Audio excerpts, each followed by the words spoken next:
ada yang ngomong presiden dipilih 3 periode, itu ada 3 menurut saya. Satu, ingin menakar muka saya, ya.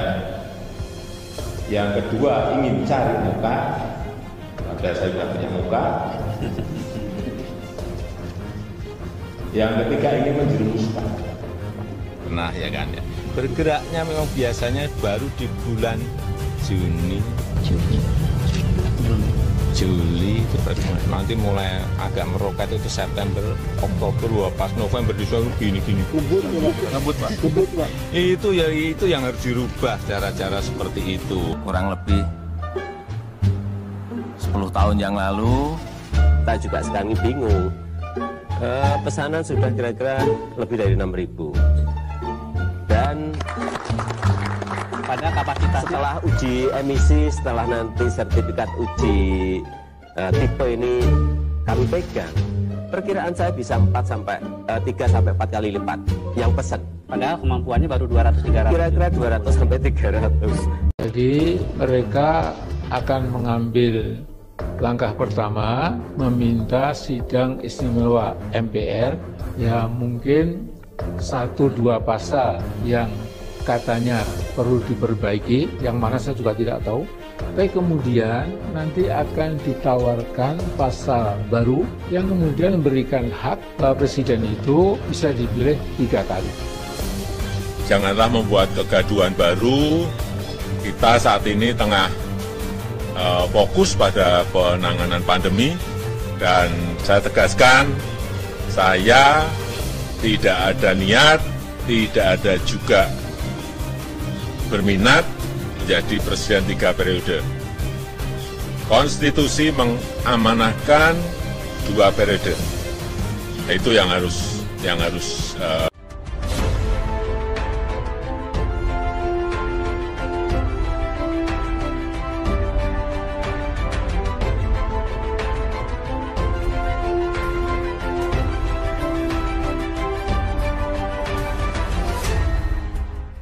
Tonton video ini sampai selesai agar Anda tidak gagal paham.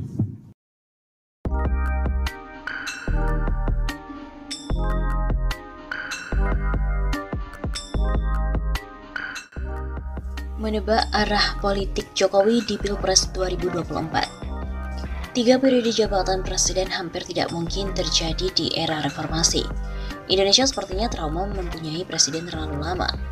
Kabarnya semua partai terutama PDIP tidak setuju presiden 3 periode. Presiden Jokowi sendiri juga menegaskan tidak setuju untuk 3 periode. Jadi clear, semua kompak. Selama ini 3 periode ini hanya wacana liar yang berkembang di media, terutama di media sosial. Lalu kemanakah arah politik Jokowi di Pilpres 2024? Apakah Jokowi akan ditinggalkan mitra koalisinya? Atau masih punya kekuatan untuk tawar-menawar? Pada 2024 ada 270 pelaksana tugas PLT Kepala Daerah.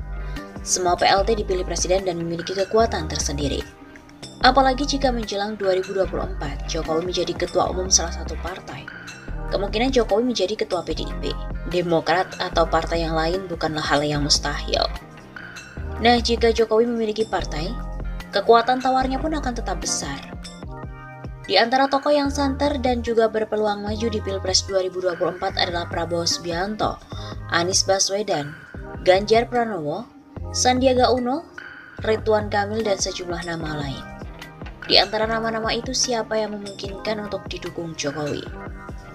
Semua tetap punya peluang untuk didukung Jokowi. Prabowo misalnya, cukup kuat dan dekat dengan Jokowi saat ini. Tapi jika Prabowo diusung oleh PDIP, maka pengaruh Jokowi ke Prabowo kalah kuat dengan Megawati. Apalagi Prabowo 2 kali pernah dikalahkan oleh Jokowi di Pilpres 2020 misalnya. Apalagi Prabowo 2 kali pernah dikalahkan oleh Jokowi di Pilpres 2014 dan 2019. Hiruk pikuk Pilpres masa lalu bisa jadi resisten dan punya potensi kerentanan hubungan antara Jokowi Prabowo. Tentu ini akan jadi kalkulasi tersendiri bagi Jokowi.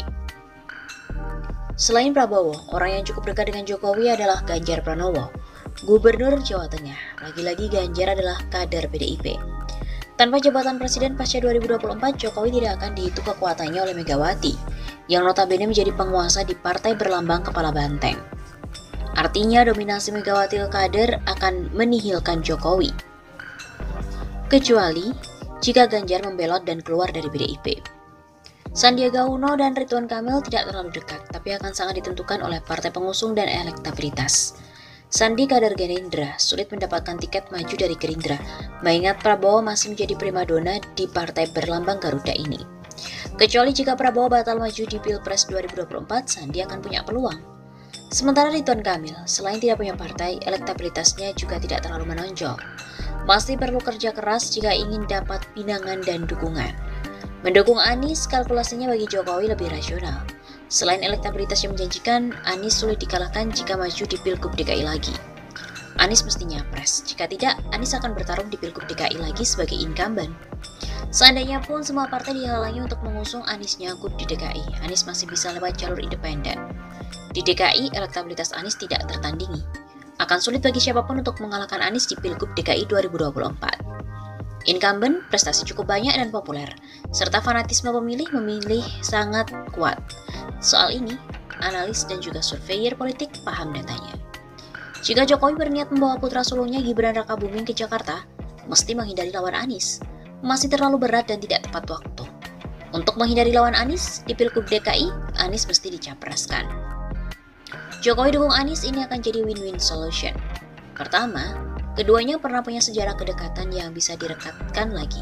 Kedua, rekonsiliasi bangsa ini akan bisa dijahit kembali. Anies punya karakter merangkul dan bersinergi dengan semua bangsa. Ketiga, Anies tipe orang yang di dalam dirinya tidak ada kosakata balas dendam. Siapapun akan nyaman dan aman bersama Anies. Tapi apapun itu, Presiden Jokowi pasti punya rencana dan kalkulasi yang matang soal Pilpres 2024. Karena ini menyangkut eksistensi politiknya setelah tidak lagi jadi presiden. Seperti kita tahu sebelumnya bahwa isu mengenai masa jabatan presiden 3 periode kembali berhembus kencang.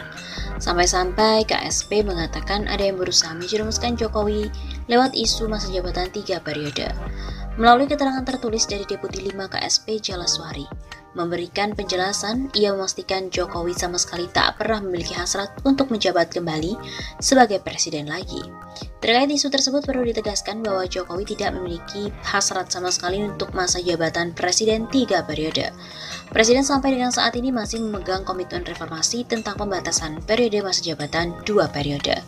Jalaswari juga mengatakan Jokowi telah jauh-jauh hari menepis kabar tersebut. Jalaswari juga beranggapan ada yang ingin menjerumuskan Jokowi. Wacana masa jabatan 3 periode juga sudah bergulir sejak SBY masih menjabat sebagai presiden. Isu ini, kata Jalaswari, kembali dihembuskan oleh pihak-pihak tertentu yang ingin mengganggu stabilitas politik dan mengalihkan konsentrasi kerja Jokowi. Jalaswari meminta isu masa jabatan Presiden Jokowi 3 periode dihentikan. Hal ini demi kenyamanan dan ketentraman masyarakat.